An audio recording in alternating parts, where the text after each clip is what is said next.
భార్య వేరే వాడితో చాటింగ్ చేస్తుంది, అది భర్త చూస్తే దీన్ని బేస్ చేసుకొని డివోర్స్ తీసుకోవచ్చు మేడం?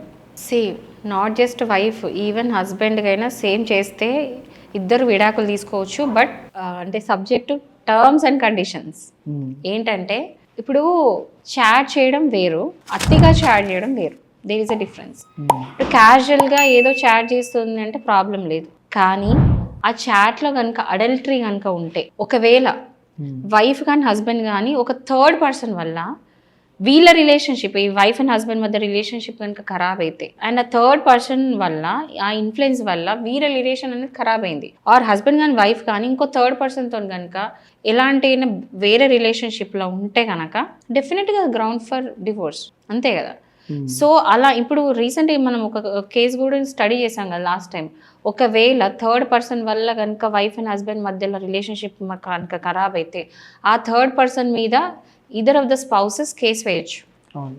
అంటే ఏలినేషన్ ఆఫ్ ఎఫెక్షన్ అనే గ్రౌండ్ మీద ఆ పర్సన్ మీద కేసు వేయొచ్చు.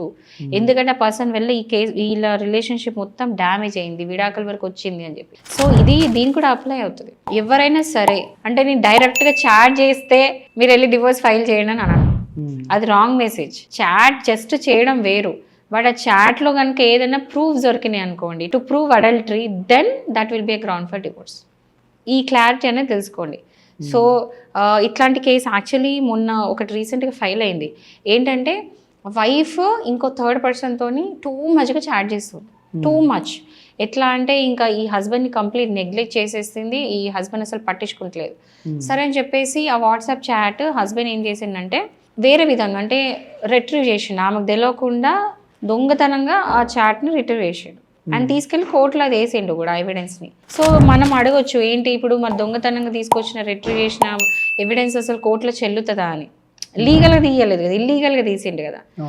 రీసెంట్గా ఒక సుప్రీంకోర్టు జడ్జిమెంట్ ఏమొచ్చిందంటే, ఈవెన్ ఇల్లీగల్గా తీసినా కూడా డేటా ఏదైనా సరే, చాట్స్ కానీ ఏదైనా సరే ఇల్లీగల్గా తీసినా కూడా, ఒకవేళ అది కేసుకి కనుక స్ట్రాంగ్ ఎవిడెన్స్ అయితే మాత్రం ఆ ఎవిడెన్స్ కన్సిడర్ చేయండి అనేసి చెప్తుంది.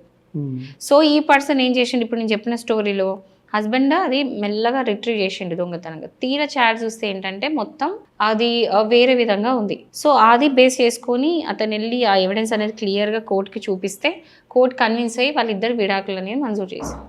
ఓకే. సో చాట్ చేయడంతోనే స్టార్ట్ అయిన స్టోరీ ఇది. సో జస్ట్ చాట్ చేసినంత మాత్రానికి మాత్రం డివోర్స్ తీసుకోలేరు, బట్ ఆ చాట్లు ఏమన్నా ఉంటే కనుక డివోర్స్ తీసుకోగలుగుతారు.